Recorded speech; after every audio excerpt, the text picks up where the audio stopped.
Ya, bismillahirrahmanirrahim. Assalamualaikum warahmatullahi wabarakatuh. Pada anak-anakku di mana aja berada, mudah-mudahan pada kesempatan ini kalian berada dalam keadaan sehat walafiat, tidak kurang satu apapun, dan tentunya suasana belajar dalam masa inkubasi COVID-19 ini tidak menjadi halangan kita untuk tidak mau belajar ya. Diusahakan kita tetap harus belajar karena tetap kegiatan belajar mengajar ini akan terus berjalan walaupun harus melewati kondisi seperti ini. Adapun untuk memulai pembelajaran kita kali ini, alangkah baiknya kita berdoa dahulu. Mudah-mudahan selama pembelajaran ini kita diberi kemudahan ya, dan kita niatkan sama-sama basmalah ya. Bismillahirrahmanirrahim. Kita mulai pembelajaran kimia kita kali ini, dan tentunya ini adalah kimia yang sudah Bapak berikan materinya ya. Jadi sebelumnya, tapi ini penguatan. Jadi mudah-mudahan sesuai dengan surat-surat tuh yang masuk kemarin tuh ya. Begitu dilihat, dibaca beberapa diantaranya secara random. Ada yang mengeluh tentang tidak punya kuota, kesulitan ini, kesulitan itu, dan ini mudah-mudahan jadi solusi karena video pembelajaran ini tidak menggunakan kuota apapun ya. Ini murni walaupun dalam jenis HP atau Android yang bagaimanapun insya Allah bisa ya. Oke, kita mulai pembelajaran kita kali ini ya.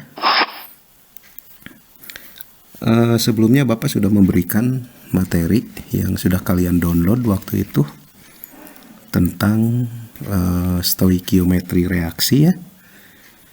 Dan tentunya kalau sudah di print itu lebih baik, tinggal Anda baca dan Anda ikuti aja, sesuaikan dengan yang Bapak sampaikan sekarang ya. Oke. Nah, ini pengulasan sekaligus penguatan ya. Materi tentang stoikiometri reaksi. Kita tahu bahwa dalam stoikiometri reaksi itu ada 5 hal yang kita pelajari waktu itu ya. Di antaranya yang pertama, kita memahami terlebih dahulu apa sih arti koefisien reaksi, apa kegunaannya, hubungannya seperti apa, dan seterusnya ya.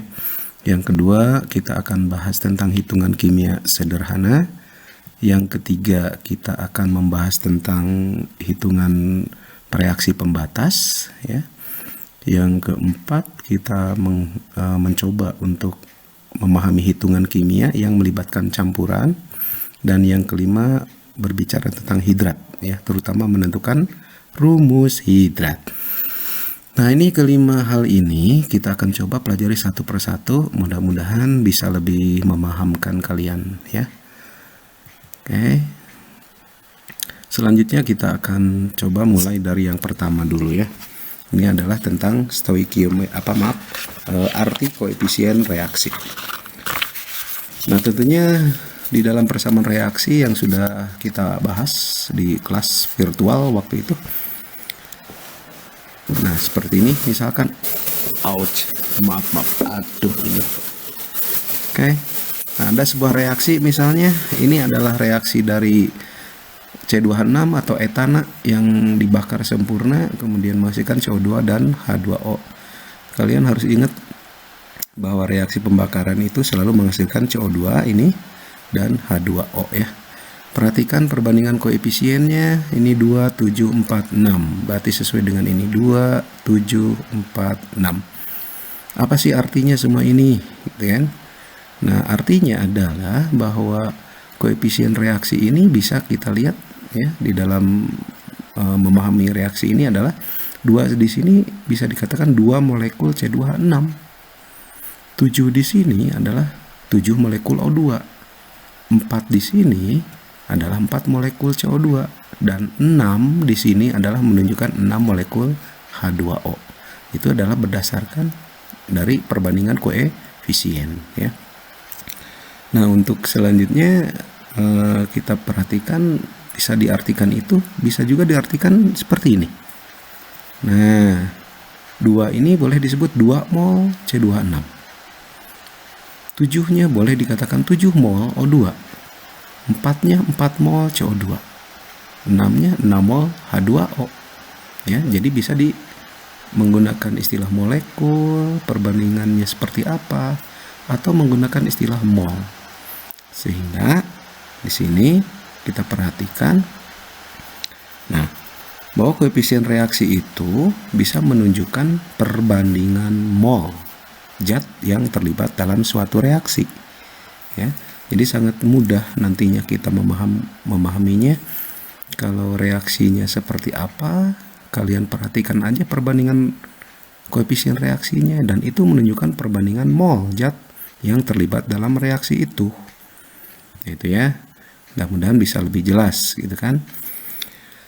Nah, setelah itu, setelah arti koefisien reaksi, ya, kita akan coba lihat ke hal yang kita bahas berikutnya. Nah, ini dia. Oke. Misalkan dari pengertian tadi, yang itu bisa dikatakan bahwa banyak zat yang diperlukan atau dihasilkan dalam reaksi itu bisa kita hitung dengan menggunakan persamaan reaksi yang setara. Ingat bahwa persamaan reaksi yang kita gunakan dalam hitungan kimia harus selalu dalam keadaan setara, ya. Perbandingan mol, ingat, selalu menunjukkan perbandingan koefisien reaksi itu selalu menunjukkan perbandingan mol zat dalam reaksi. Okay? Nah, bagaimana cara kita mencari hitungan kalau seandainya dalam sebuah reaksi itu salah satu zat diketahui molnya, dan kita diminta untuk menghitung mol zat yang lain yang terlibat dalam reaksi itu, maka kita sudah memiliki rumusan yang sangat simple, ya, rumusnya, dan ini harus selalu kalian ingat ini rumusnya. Rumus yang kita bisa pakai adalah seperti ini.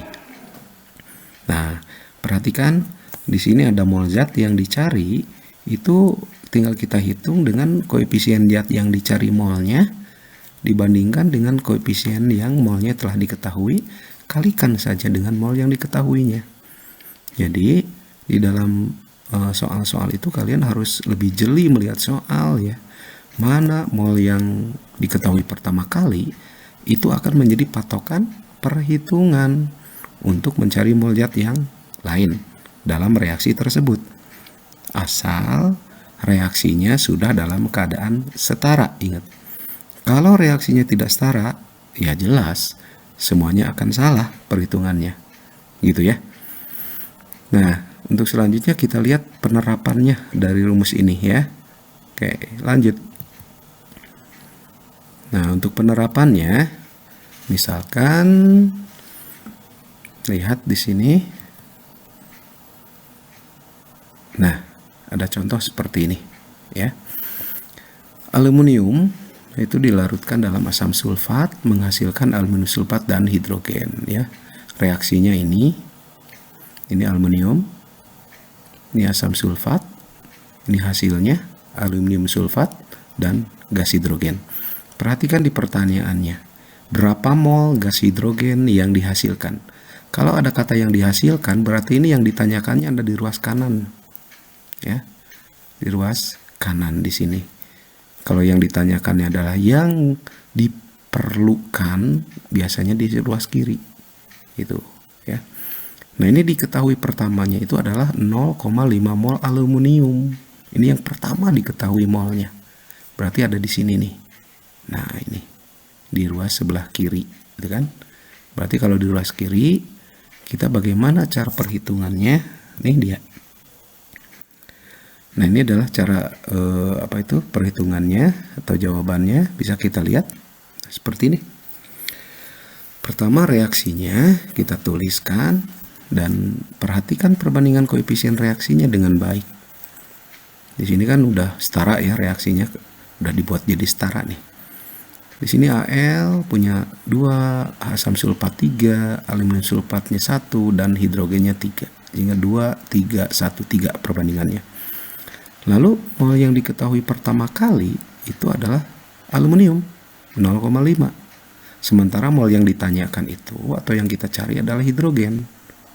Berarti mol yang diketahuinya ini aluminium, yang ditanyakannya adalah ini hidrogen. Oke.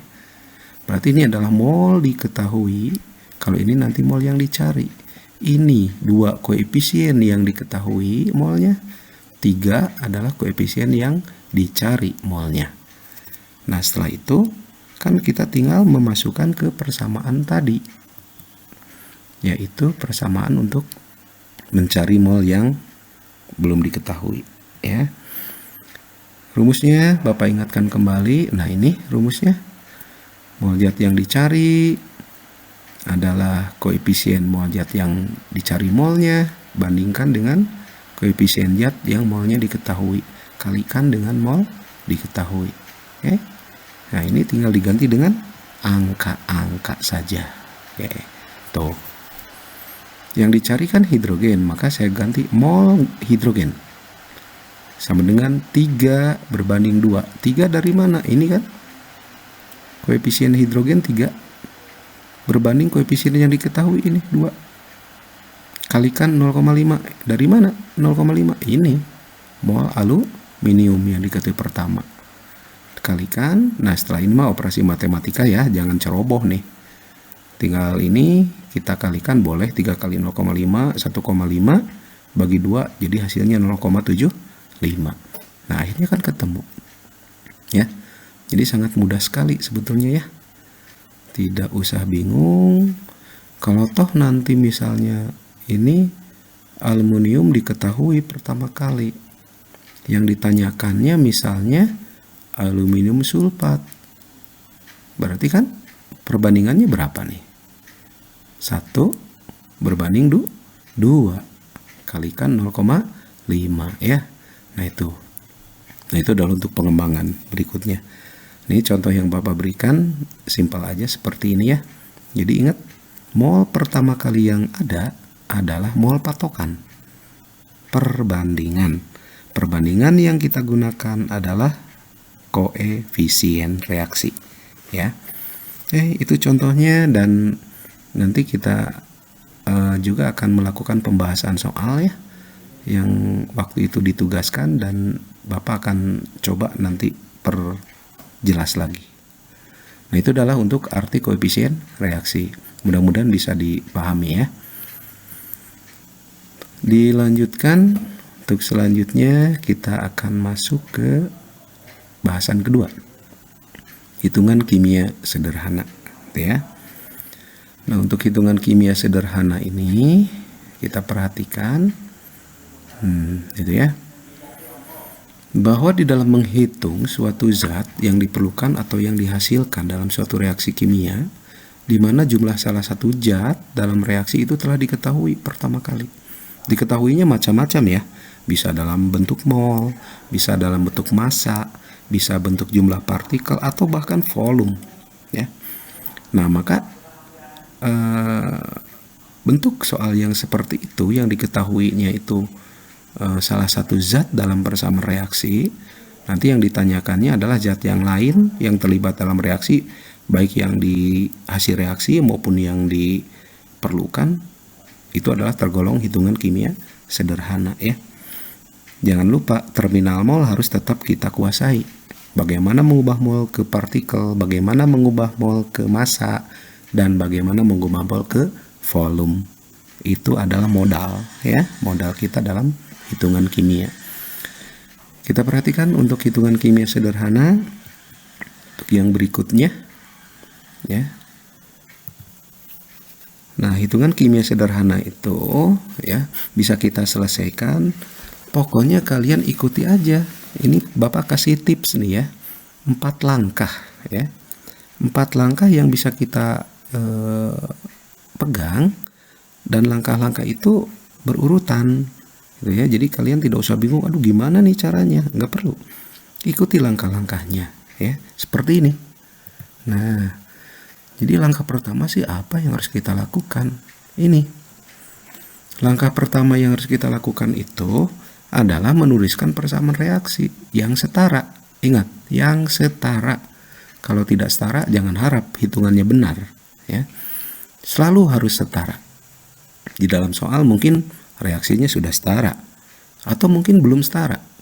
Nah, kalau yang belum setara, ya berarti kita punya tugas menyetarakan dulu. Paham ya? Itu langkah 1. Langkah kedua, the second step ya. Nah, langkah kedua ini adalah menentukan mol. Menentukan atau menghitung jumlah mol zat yang diketahui datanya. Jadi di soal itu harus jeli baca data apa yang diketahui. Massa, volume, apakah jumlah partikel. Nah, berarti kalau diketahui massa, ubah ke mol. Diketahui volume, ubah ke mol. Diketahui partikel, ubah ke mol. Ya. Jadi di langkah 2 kuncinya adalah menghitung mol. Mencari mol. Ya, modalnya apa? Ya terminal mol. Iya kan? Nah, ini ada keterangannya. Kita kasih ya. Keterangannya untuk di langkah 2 kita berikan seperti ini. Itu bisa kalian baca ya, dan tadi udah Bapak singgung. Jadi di langkah 2 itu data diketahui itu mungkin massa, mungkin partikel, jumlah partikel ya maksud saya, atau bahkan bentuk volume. Ingat, volume di sini kan ada volume standar, ada volume RTP, bahkan volume gas ideal. Nah, tinggal kita rubah ya. Masuk di langkah 3. Nah, langkah 3 itu adalah menghitung mol juga ya, tapi untuk yang ditanyakan gitu. Nah, yang ditanyakannya apa gitu ya. Nanti di soal harus teliti. Nah, itu di langkah 3 itu menggunakan rumusan yang sudah tadi dibahas, yaitu rumusan di dalam arti koefisien reaksi. Nah, jadi mol yang di langkah 2 itu nanti jadi patokan ke sini. Ya. Nah, gunakan rumus yang tadi. Nah, ini langkah 3. Ini udah paten nih langkahnya, makanya ikuti langkah-langkah ini ya. Gak usah bingung lagi sekarang. Mol yang dicari, terus perhatikan koefisien yang dicari molnya berapa. Bandingkan aja ke koefisien yang diketahui molnya. Kalikan mol diketahui. Mol diketahui yang mana? Mol diketahui yang ini nih. Oh, berarti mol yang sudah dihitung di langkah 2 ya. Oke. Lanjutkan ke langkah terakhir nih ya. Ini langkah ke-4. Nah, langkah ke-4 itu adalah menyelesaikan tujuan soal. Soal menanyakan apa, gitu kan? Apakah massa, apakah jumlah partikel, apakah volume. Jadi berkisarnya di sekitar itu, gitu kan? Massa, jumlah partikel atau volume. Cuman volume harus ada kehati-hatian ya, karena ada kondisinya volume ya. Nah, berikutnya langkah yang keempat, yang 4 langkah itu kita coba terapkan ya dalam hitungan kimia sederhana seperti contoh berikut. Nah, ini contohnya. Misalkan sebanyak 5,4 gram aluminium dilarutkan dalam asam sulfat. Menurut reaksi seperti ini reaksinya. Ya. Pertanyaannya perhatikan dengan baik. Hitunglah volume hidrogen yang dihasilkan dalam reaksi. Nah, kalau ditanyakannya volume, pasti ada kondisi. Di sini jika diukur dalam kondisi standar, berarti STP, benar ya. Nah, perhatikan tuh ya. Ini diketahui pertama nih 5,4 gram. Nah, berarti aluminium ini. Yang ditanyakan volume hidrogen, oh berarti ini kan di sini dihasilkan, berarti ada di ruas kanan nih. Nah, ini udah terbayang kan? Ini diketahui, ini ditanya. Oke ya, kita terapkan ke 4 langkah tadi ya. Lanjut ya. Oke. Langkah pertama, kita lihat tadi masih ingat nggak? Iya betul. Menuliskan persamaan reaksi ya. Jadi reaksinya tulis aja lagi. Kebetulan kan reaksinya udah setara, tinggal menyalin, tidak usah bingung. Selesai kan? Nah, perhatikan tadi ini diketahui nih aluminium ya, 5,4 tadi itu. Ditanyakan ini dalam kondisi standar volumenya. Nah, lanjut langkah 2. Masih ingat kan langkah 2? Mencari atau menghitung mol untuk data yang diketahui. Nah, sekarang lihat. Perhatikan di soal tadi, data yang diketahui itu kan 5,4 gram aluminium. Maka yang 5,4 gram aluminium itu kita ubah ke dalam mol. Jadi pengubahan dari gram ke dalam mol. Terminal mol lagi ya. Oke. Nah, ingat ya. Lanjut. Nah, berarti rumusnya seperti apa ya? Lupa lagi ya rumusnya. Seperti ini, ya kan?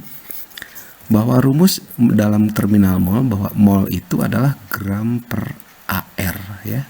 Kenapa pakai AR di sini? Karena aluminium adalah unsur. Kalau senyawa mah nggak boleh ya, pakai MR. Ingat. Dah pakai rumus ini. Berarti gramnya tinggal diganti dengan 5,4. AR-nya udah ada di soal tadi kan 27. Sehingga dibagi ketemu molnya. Nah, ini berarti adalah sebagai mol yang diketahui gitu. Lanjut ke langkah 3. Nah, langkah 3 kan mencari mol juga. Tapi untuk yang ditanyakan. Yang ditanyakan tadi siapa? Hidrogen. Ya kan? Nah, berarti gunakan rumus yang sudah diberikan sebelumnya, yaitu mencari mol yang dicari dengan melakukan perbandingan koefisien. Tuh, ini kan mol yang dicari adalah koefisien zat yang dicari molnya. Berarti ini koefisien siapa? Benar, hidrogen. Ini koefisien yang diketahui adalah aluminium kali mol diketahui. Berarti mol diketahui itu yang ini, yang udah dihitung di langkah 2. Ya. Lanjut. Masukkan angkanya. Nah, 3 lihat. 3 tuh, lihat di langkah 1 di sini. Hidrogen kan 3 koefisiennya. Bandingkan ke aluminium 2. Berarti 3 banding 2 kali 0,2. Ini 0,2 yang mana? Ini yang langkah 2. Ya kan? Nah, setelah dikalikan, nah di sini mah silahkan harus pinter-pinter mengalikan ya. Hasilnya 0,3 ya. Selesaikan molnya didapat. Nah, sekarang tinggal masuk langkah 4. Ingat kan? Tujuan soal apa ini? Menanyakan volume untuk hidrogen dalam kondisi standar. Ya kan? Nah, STP, ya kan? Harus ingat rumus volume STP seperti apa. Ya kan? Nah, masukkan aja ke rumusnya. Bahwa mencari volume gas untuk kondisi STP, rumusnya adalah seperti ini kan. Mol dikalikan 22,4. Molnya yang sudah kalian dapat di langkah 3, tinggal masukkan aja.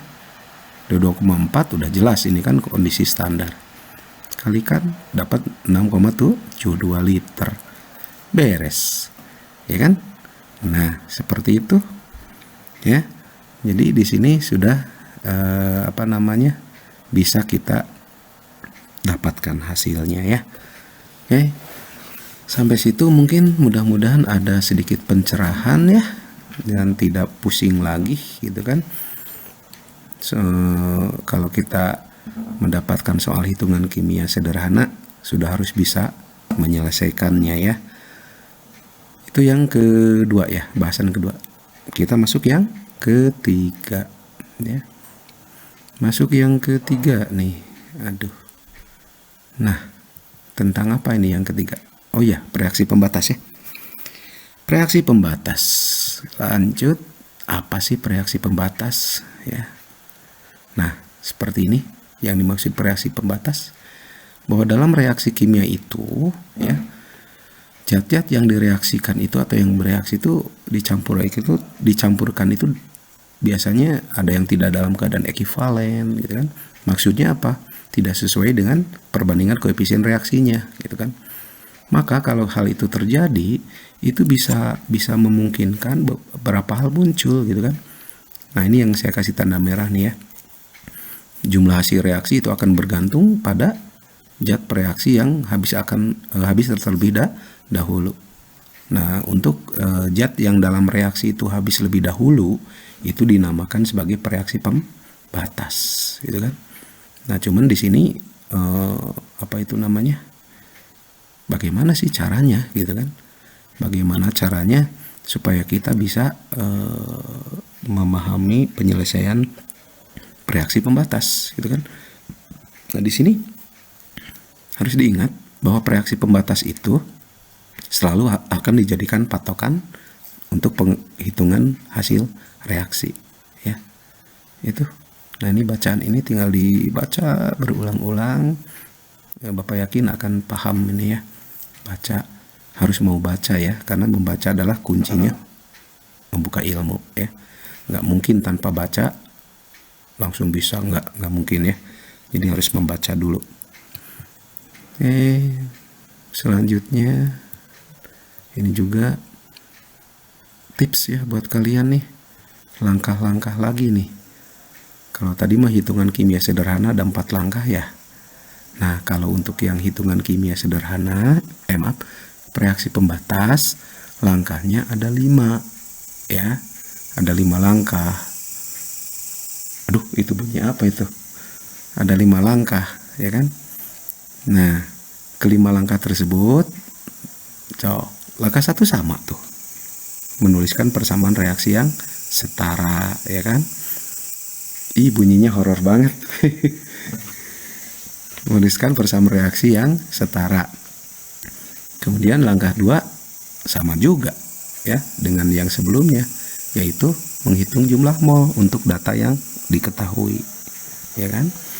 Langkah 3, nah di sini mulai beda, menentukan dulu reaksi pembatas. Tapi ada caranya kan? Caranya bagaimana? Nah, gampang. Caranya adalah mol yang sudah didapat di langkah 2 bagi aja dengan koefisiennya masing-masing, gitu ya. Yaitu adalah catatan di langkah 3, gitu ya.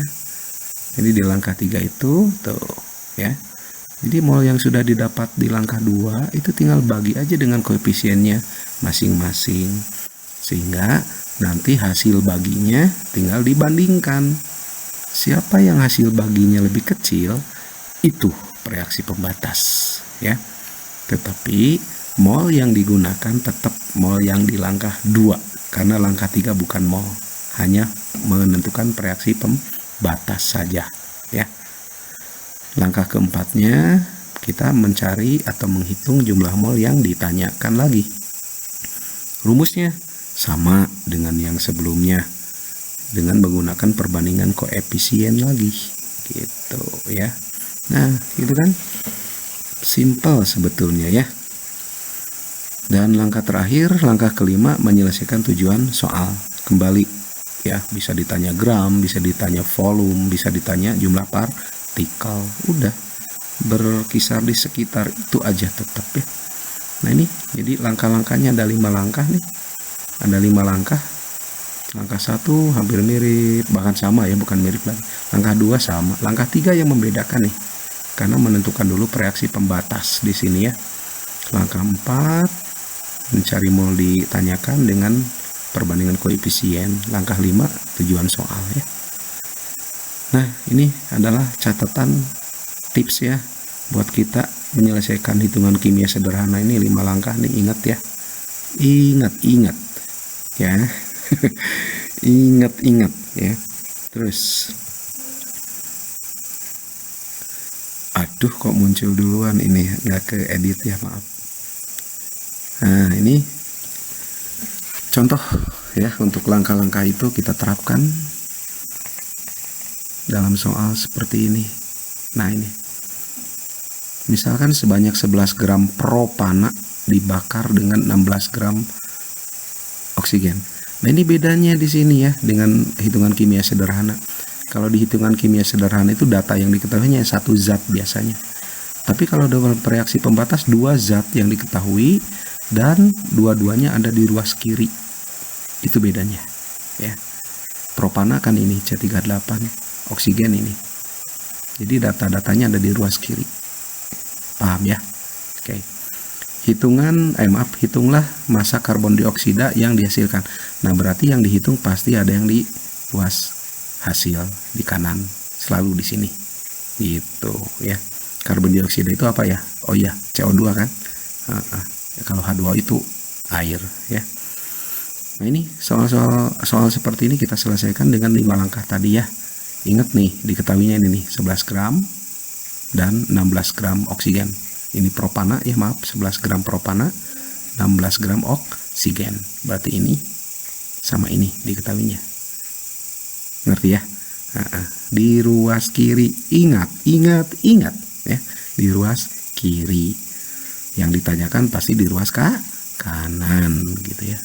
Kita jawab ya. Langkah 1 masih ingat ya? Menuliskan persamaan reaksi. Oke. Reaksinya sudah setara kan? Tinggal ditulis ulang aja. Ini kalau orang Karangpawitan bilang ini cetek onde banget ya. Tulis aja udah. Kemudian langkah 2 apa ya? Benar, mencari mol. Tuh. Langkah 2 mencari mol. Kan di sini datanya ada 2. Berarti cari molnya ada 2 kali ya. Propana sama oksigen ya. Kita cari dulu yang apa? Propana ya. Nah, ini cari propana. Gram per mr karena senyawa ya. Propana jadi pakai mr. Propana kan gramnya 11. Mr-nya setelah dihitung ya, kalian hitung sendiri 44. Jadi dapat mol propananya 0,25. Kemudian kalau oksigen kan molnya adalah masanya 16 gram. Kemudian ya, bentar. Ininya 32. Aduh, maaf nih, ada gangguan ya. 16 per 32. 16 dari massa oksigen, 32 dari mr oksigen O2 kan. Jadi hasilnya 0,5. Nah, ini kan didapatkan molnya dua-duanya. Gampang kan? Gitu ya. Yang membuat kalian bingung itu sebetulnya bukan belajarnya ya. Yang hatena ya tidak mau menerima, nentang terus ya. Gak apa-apa ya. Ikhlas, sabar. Terus lanjut ke langkah berapa? 3 ya. Langkah 3 itu adalah menentukan reaksi pembatas ya kan. Nah, tinggal dibagi aja dengan koefisiennya masing-masing gitu kan. Nah, berarti kamu harus lihat di langkah 1 tadi kan, berapa sih koefisien dari propana? Berapa sih koefisien dari oksigen? Ya. Masih ingat kan? Oke, lihat tuh. Ya. Tuh, gitu kan. Jadi molnya kan tadi sudah dihitung di langkah 2. C3H8 atau propana dapat molnya 0,25 dibagi koefisiennya sendiri yaitu 2 kan. Di reaksinya kan tadi udah dapat segini hasil baginya. Ini bukan mol ya, ini hasil bagi aja.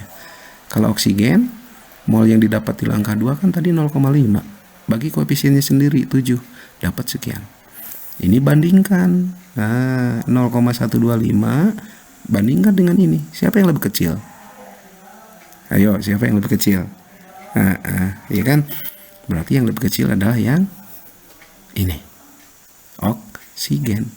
Jadi oksigen itu adalah sebagai reaksi pembatas, ya kan? Karena hasil baginya lebih kecil gitu. Tapi ingat, nanti mol yang jadi patokan bukan ini di langkah 3 karena ini mah bukan mol, tapi yang di langkah 2 berarti yang berapa? 0,5 ya, yang mol patokannya. Masuk langkah 4. Ya, nah ini langkah 4 nih. Lanjut mencari mol untuk yang ditanyakan, gitu kan? Siapa yang ditanyakan? Karbon dioksida. Ya kan tadi tuh.